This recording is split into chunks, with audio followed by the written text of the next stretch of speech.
ધીરે છે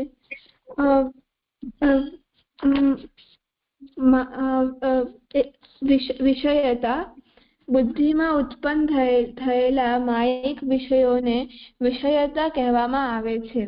જગતમાં રહેલા પદાર્થો કે જેનું જ્ઞાન ઇન્દ્રિયો વડે આપણને થાય છે તેઓને ઇન્દ્રિય જ્ઞાનના વિષય હોવાને કારણે વિષય કહેવામાં આવે છે.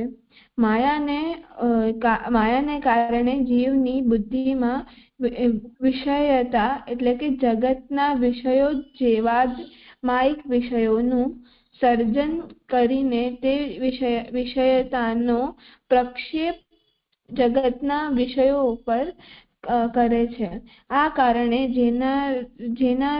જોનારને જગતના વિષયોનો શુદ્ધ અનુભવ થવાને ઠેકાણે વિષયતા મિશ્રિત વિષયોનો અનુભવ થવા લાગે છે. આ અનુભવમાં વિષયનો અનુભવ તો યથાર્થ જ હોય છે, પરંતુ વિષયતાનો અનુભવ માયાજન્ય હોવાથી અસત્ય હોય છે. દાખલા તરીકે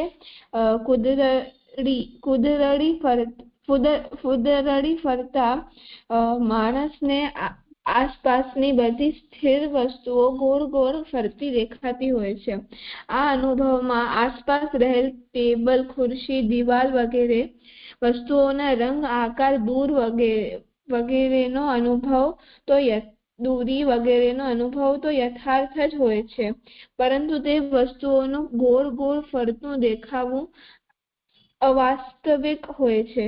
આ જ પ્રકારે જગતના ટેબલ, ખુરશી, ઘર, પરિવાર, સંપત્તિ વગેરે જે પણ હોય કોઈ વિષયોનો અનુભવ આપણને થતો હોય છે તે અનુભવ તો યથાર્થ જ હોય છે, પરંતુ આ અનુભવની સાથોસાથ ટેબલ ઉત્પન્ન થઈ, ટેબલ નષ્ટ થઈ, ટેબલ સારી છે, ટેબલ ખરાબ છે વગેરેનો જે અનુભવ થાય છે તે માયાજન્ય છે. વિષયતારૂપ હોવાને કારણે અવાસ્તવિક, અસત્ય હોય છે. આથી વિષયતાનો અનુભવ એ આપણો ભ્રમ હોય છે. એ જે મને આમાં એમ સમજાયું કે અને આગળ વ્યામોહિકા માયા એવું જોયું હતું. તો એમાં એના જે માયા છે એના બે કાર્યો છે, આચ્છાદક અને અન્યથા પ્રતીતિ હેતુભૂતા. તો એ બંનેનો એવો અર્થ થાય છે કે એકનો અર્થ એટલે કે આચ્છાદક નો મતલબ થાય છે કે જે વસ્તુ જે છે એ વસ્તુ એટલે આચ્છાદન કરવું એટલે ઢાંકી દેવું, એટલે કોઈ વસ્તુ છે એની જે વસ્તુ જે રિયાલિટીમાં જે વસ્તુ છે ને એના ઉપર એક પડદો આવી જાય તો એ વસ્તુ આપણે સરખી રીતે એમ જોઈ ન શકીએ. જેમ કોઈ વસ્તુ એક બોટલ અગર ટ્રાન્સપરન્ટ હોય તો આપણે જેમ કાચની બોટલ હોય તો એ ટ્રાન્સપરન્ટ હોય તો આપણે આરપાર જોઈ શકીએ, પર એ જરાક એમ એવી બોટલ હોય જેમ જરાક ધૂળ વાળી હોય તો એ જરાક ઝાંકી, એ પ્લાસ્ટિકની બોટલ હોય જે અંદરથી એમ ધૂળ વાળી હોય એમાંથી અગર આપણે કંઈ જોવાની ટ્રાય કરશું તો એ આપણને આમ ધૂંધલો દેખાશે, અથવા જે વસ્તુ એકચ્યુઅલીમાં છે એ વસ્તુ નહીં દેખાય સરખી રીતે. તો માયાનું જે એક કાર્ય છે એ આચ્છાદક છે, એટલે કોઈ જે વસ્તુનું વાસ્તવિક રૂપ છે એને ઢાંકી નાખવો, અને બીજો છે અન્યથા પ્રતીતિ હેતુભૂતા, એટલે કે અને એની જે એકચ્યુઅલ જે વસ્તુની કેરેક્ટરિસ્ટિક્સ છે એની જગ્યાએ એને કંઈક બીજું જ દેખાય છે. જેનું આપણે સાપનું ઉદાહરણ આપ્યું હતું કે સાપ હતું એક તો માયાએ એક 4-5 લોકો એક રૂમમાં જતા હતા તો તેને દોરી સાપની જેમ અનુભવાય, કેમ કે એ લોકો બધા એટલે કે રૂમ આખો અંધારાવાળો હતો એટલે એમને કંઈ દેખાણું નહીં અને બધા ડરપોક હતા. એના કારણે સાપને જોઈને એ લોકો એક માયા એમને થઈ કે જે રસ્સીની કેરેક્ટરિસ્ટિક એટલે કે જે રસ્સીની જે કેરેક્ટરિસ્ટિક્સ છે એના ઉપર ઢાંકી નાખ્યું માયા, એટલે એની જે વાસ્તવિક જે કેરેક્ટરિસ્ટિક્સ હતી, જે એના જે ગુણો હતા એ લોકોના મગજમાં ઢંકાઈ ગયા અને એની જગ્યાએ કોઈક બીજું જ દેખાણું એમને. તો આ બે જે કાર્યો છે એને ઈ હવે કેવી રીતે આપણા પર લાગુ પડે છે અને એને શું કહેવામાં આવે છે એને અહીંયા સમજાવવામાં આવ્યું છે કે આપણી બુદ્ધિ છે એના ઉપર જે માયિક વિષયો છે ઈ લાગે છે તો એને વિષયતા કહેવામાં આવે છે. કે આપણી જે ઇન્દ્રિયો છે ઈ એમ સમજે છે કે હું જ શરીર છું, હું જ દેહ છું, એવું બધું કહે છે કે હું અને ઈ એકચ્યુઅલીમાં એકચ્યુઅલી જે વાસ્તવિકમાં જે જીવ છે ઈ બ્રહ્મનો અંશ છે, એનું તાત્વિક સ્વરૂપ બ્રહ્મ જ છે એવું ભૂલી જાય છે.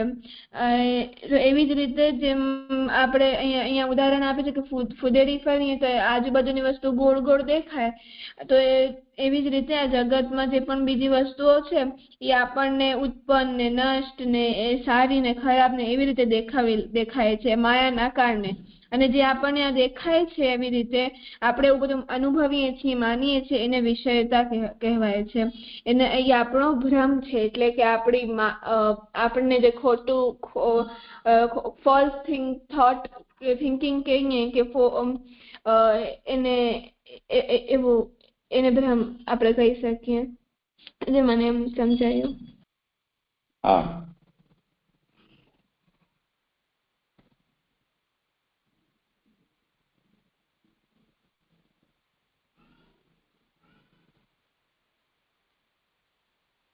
ઠીક છે. સમજમાં તો કોઈ પ્રશ્ન નથી. બસ મૂળ વસ્તુ એટલી છે કે વિષયતાને આપણને સમજવાનું છે. અહીંયા આ જે પ્રકરણ છે એનું નામ વિષયતા છે.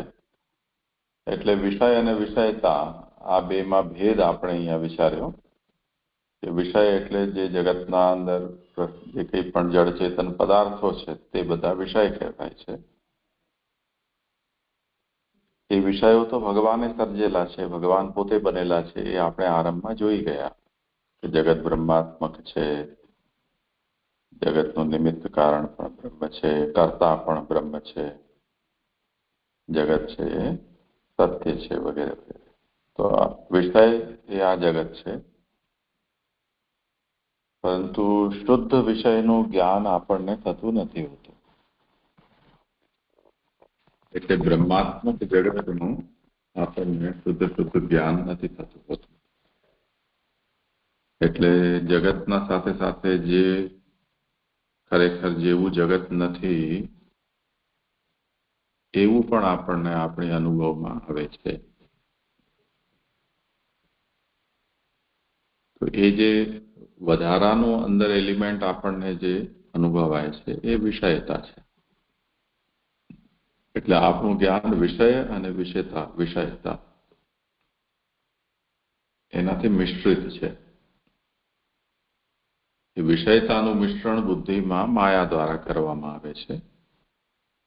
એનું ઉદાહરણ આપણે કુદરડી ફરવાના રૂપમાં આપણે જોયું કે સ્થિર આપણે હોઈએ ત્યારે જે વસ્તુને આપણે જોઈએ છીએ તે બધી પોતપોતાની જગ્યાએ સ્થિર દેખાય છે. ગોળ ચક્કર ફર્યા પછી આપણે જ્યારે એને જોઈએ છીએ તો એ બધું ફરતું દેખાય છે. તો આ ઉદાહરણમાં જે વસ્તુઓનો અનુભવ થઈ રહ્યો છે એ તો સત્ય છે, પરંતુ એનું ફરતું દેખાવું એ સત્ય નથી. એને અહીંયા વિષયતા સમજવી જોઈએ. એવી રીતે જગતના પદાર્થો જે દેખાય છે તે તો સત્ય દેખાય છે, પરંતુ એના વિષયમાં આપણી જે કોઈ પણ ફિલિંગ્સ છે કે આપણી અહંતા મમતા છે કે આ સારું છે, ખરાબ છે, મારું છે, તમારું છે, આ બધો જે આપણો અનુભવ છે એ માયાજન્ય છે. કેમ કે જગત તો બ્રહ્માત્મક છે એટલે એમાં મારું તારું, સારું ખરાબ એવું હોઈ જ ન શકે. જે છે તે બ્રહ્મ છે. તો આ જે હેતુ દેખાય છે આપણને એ વિષયતાને કારણે દેખાય છે અને એ માયાની કરામત છે. બસ આટલી જ વાત છે. હા, આગળ કરો. અહીં એક વાત ખાસ ધ્યાનમાં રાખવી જોઈએ કે માયા જીવની બુદ્ધિમાં જ વિષયતાને ઉત્પન્ન કરતી હોય છે. જગતના વિષયો સાથે માયા કોઈ પણ પ્રકારની છેડછાડ કરતી નથી, કારણ કે જગત તો બ્રહ્મે બનાવ્યું હોય છે. આથી જ વિષયની માત્ર અનુભૂતિ જ અવાસ્તવિક રૂપે થતી હોય છે. માયાના ધર્મો જીવની માત્ર બુદ્ધિને જ પ્રભાવિત કરતા હોય છે. તે ધર્મો વિષય જગતમાં પ્રવેશતા ન હોવાથી જગત અવાસ્તવિક થઈ જતું નથી. જે આમાં એમ સમજાયું કે જે એમ સમજાવે છે કે માયા છે ઈ જે વિષયતા છે એ બુદ્ધિ ઉપર જીવની બુદ્ધિ ઉપર કરી શકે છે. ઈ જગતમાં કઈ ચેન્જીસ જગતને એવી રીતે નથી બનાવી શકતી. ઈ જગતને એવું આમ અલગ નથી કરી શકતી. એના ઉપર પોતાની વિષયતા નથી નાખી શકતી, કારણ કે જે જગત છે ઈ બ્રહ્માત્મક છે. તો અગર આવી રીતે અગર એવું કરી નાખે તો એ અસત્ય બની જશે. એટલે ઈ જીવની બુદ્ધિ ઉપર આ વિષયતા કરે છે, અને તે કારણે જીવની બુદ્ધિમાં એવું બધું થઈ રહ્યું છે, વિષયતા થાય છે. તો એ જગતના જે વિષયો સાથે માયા એટલે જે જગતના વિષયો એને અલગ દેખાય છે. તો માયાના જે ધર્મો છે જીવની માત્ર બુદ્ધિને જ પ્રભાવિત કરતા હોય છે. તે ધર્મો વિષય જગતમાં જે જગતમાં છે જગતમાં એકચ્યુઅલી એવું હોતું નથી, એ અવાસ્તવિક હોય છે. જેમ આપણે આગળ એક્ઝામ્પલ આપ્યું હતું કે ચશ્મા આપણે રંગીન ચશ્મા પહેરી લઈએ છીએ તો આપણને બધું આજુબાજુ અલગ કલરનું એ જે ચશ્માના કલરનું દેખાતું હોય છે, પણ એવું એકચ્યુઅલી જે બારે જે છે જે બહારના જે રંગ છે એવા અગર યલો કલરના ચશ્મા તો એ પીળો જ થોડી ના છે બધું જ વાતાવરણ. તો એવી જ રીતે જે જીવની બુદ્ધિ ઉપર જે વિષયતા માયાએ કરી છે એના કારણે આખો જગત એમ દેખાય છે. એવું નથી હોતું કે જગતમાં ચેન્જીસ આવી જતા હોય. તો જે માયાની જે શક્તિ છે એ જીવની બુદ્ધિ સુધી થઈ શકે છે, એમ પ્રભાવિત કરી શકે છે. જે મને એમ સમજાયું.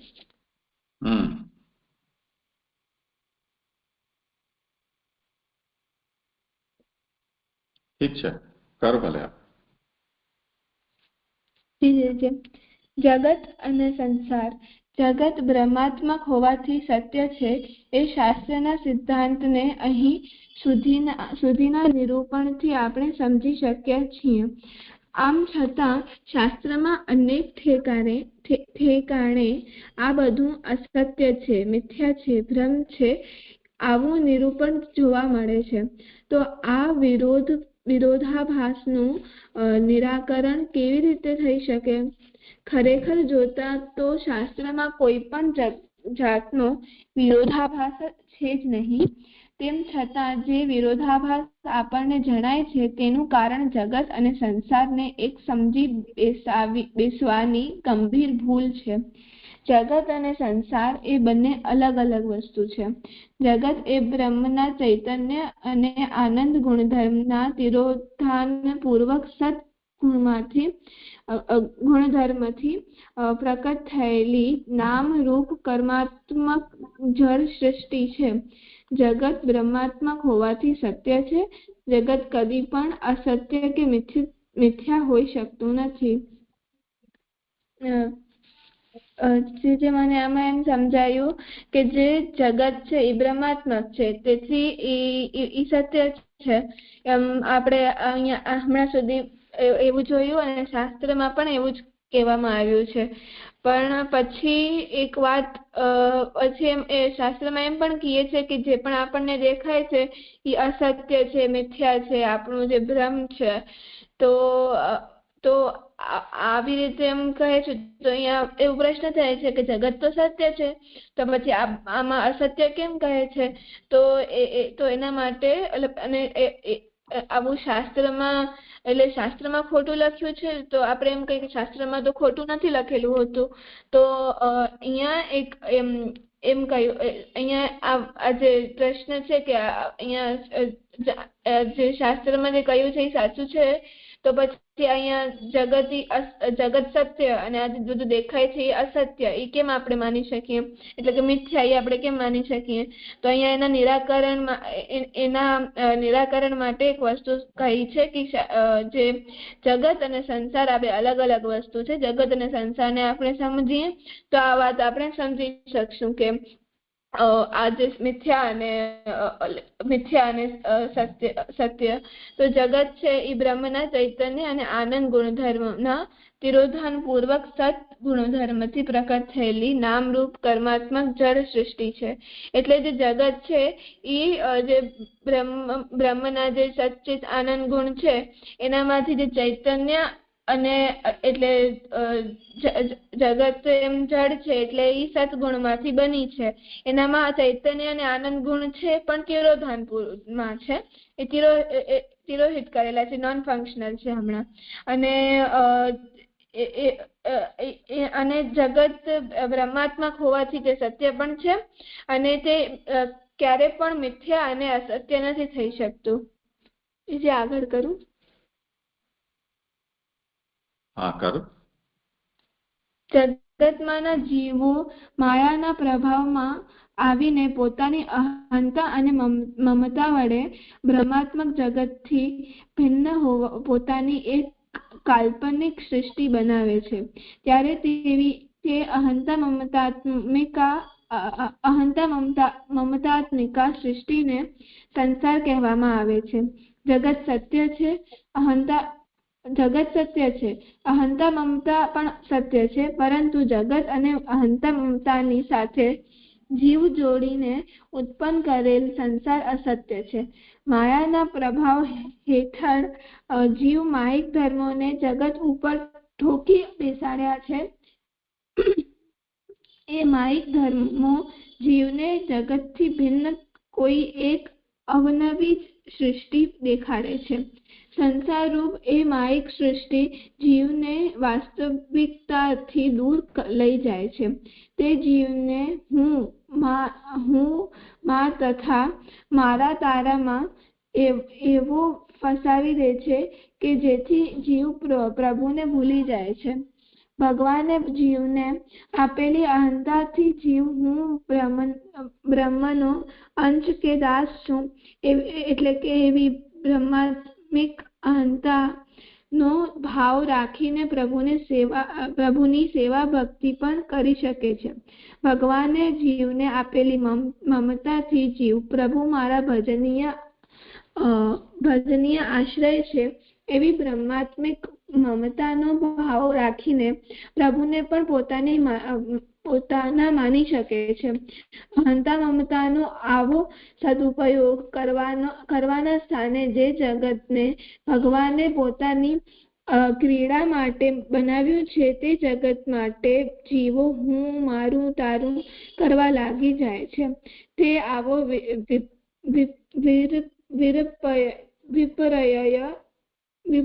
વિપર્યય માયાને કારણે થાય છે.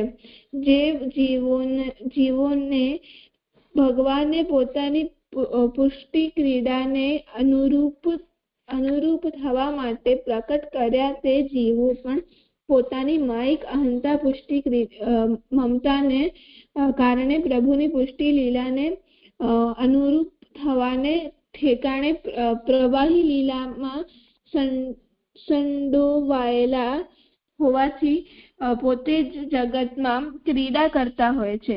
માયાના પ્રભાવે પ્રકટ થતી અહંતા મમતાના આવા દુરુપયોગ દ્વારા પોતાનું અહિત કરતા જીવોને તેમના સાચા કર્તવ્યનું ભાન કરાવવા માટે અહંતા મમતા જન્ય સંસારને મિથ્યા, અસત્ય કે ભ્રમરૂપ કહેવામાં આવતો હોય છે. જગત એ પરમાત્માનું ક્રીડાંગણ છે, તે દુઃખરૂપ નથી. જગતના અલૌકિક સ્વરૂપને જાણીને પ્રત્યેક જીવાત્માએ આ જગતમાં પોતે પોતાના કર્તવ્યનું નિર્ધારણ કરવું જોઈએ.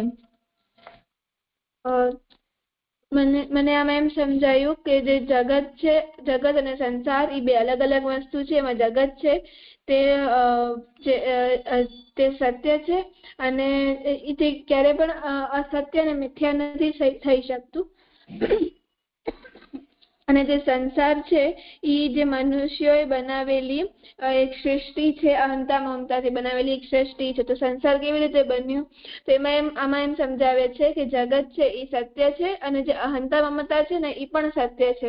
પણ જે જગત અહંતા મમતા સાથે જે જીવ જોડાઈ જાય છે, એટલે અહંતા મમતા પ્લસ એટલે અહંતા મમતા સાથે જયારે જીવ એમ જોડાઈ જાય છે ત્યારે તે સંસાર બનાવી લે છે. અને તે અહંતા એટલે કે હું પણ ને મમતા એટલે કે મારું પણ, તો આવા જે વિષયોમાં ફસાઈ જાય છે અને તે પોતાનું જે વાસ્તવિક રૂપ છે કે તે બ્રહ્મનો અંશ છે જે એવું ભૂલી જાય છે. અને જે માયિક વિષયો છે સંસારના, એનામાં એ અટકાઈ જાય છે અને એ અહંતા મમતાને જગતના માયિક વિષયોમાં જ નાખે છે. અને એટલે કે એવી રીતે પણ અહંતા મમતાને એક પોઝિટિવ સેન્સમાં પણ લઈ શકે છે કે જે આ જે જગત હું ભગવાન, હું બ્રહ્મનો અંશ છું, હું એમનો દાસ છું. એ તો એવી બ્રહ્માત્મિકા, એવી બ્રાહ્મિક અહંતા અને પ્રભુ મારા આશ્રય છે. તો એવી જે બ્રાહ્મિક મમતા છે એ આવા ભાવ રાખીને અહંતા મમતાને પણ પ્રભુમાં જોડી શકે છે. પણ તે આવા સદુપયોગ કરી શકે છે. પણ એની જગ્યાએ તે જે સંસારના જે પ્રવાહી લીલા છે એનામાં ફસાઈ જાય છે. અને જેવા પુષ્ટિજીવો પણ પ્રભુએ જેને વર્ણન કર્યો છે એમને એ લોકો પણ આમ પ્રવાહી લીલામાં આવી જાય છે અને એના દ્વારા અહંતા મમતાના દુરુપયોગ કરે છે. આ મારું છે, આ તારું છે, એવું બધું કહે છે. એના કારણે આ જે સંસાર છે એને મિથ્યા, અસત્ય અને બ્રહ્મરૂપ કહેવામાં આવી છે. અને આ જગત છે તે બ્રહ્મનો ક્રીડાંગણ છે, એટલે પ્લેગ્રાઉન્ડ છે. તે દુઃખરૂપ નથી. અને જગતના જે અલૌકિક સ્વરૂપને જે પણ જાણી લે છે તે હરેક જીવાત્મા જગતને પોતાના કર્તવ્યનું એને સમજાઈ જાય છે. કર્તવ્ય શું છે એટલે પ્રભુ સેવાનું કર્તવ્ય છે એને જે સમજાઈ જાય છે. જે મને સમજાયું.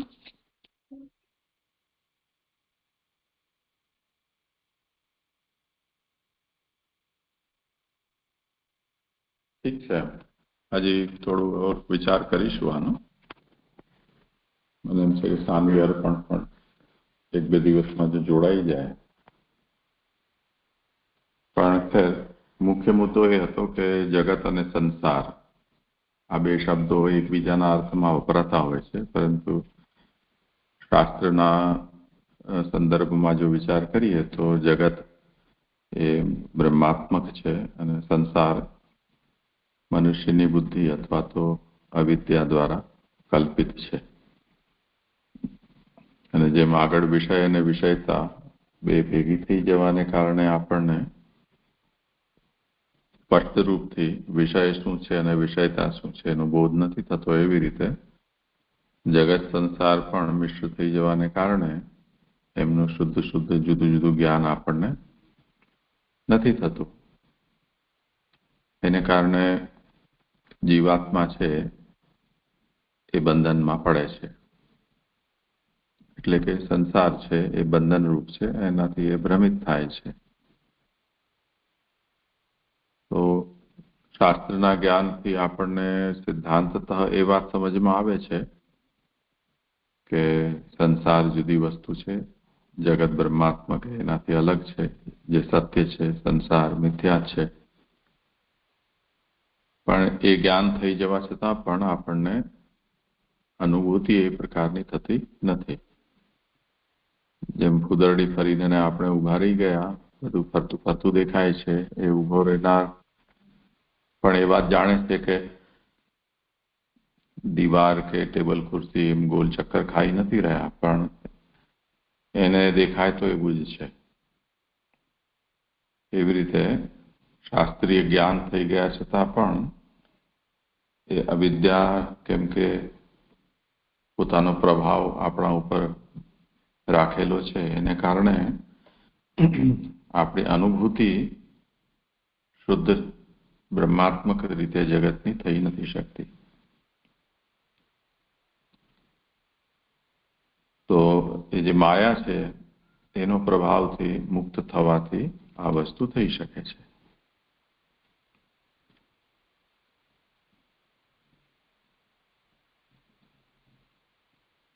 એ અંતમાં આપણે આ પેરેગ્રાફમાં જોયું છે. તો ઠીક છે, અત્યારે આજે અહીંયા વિરામ.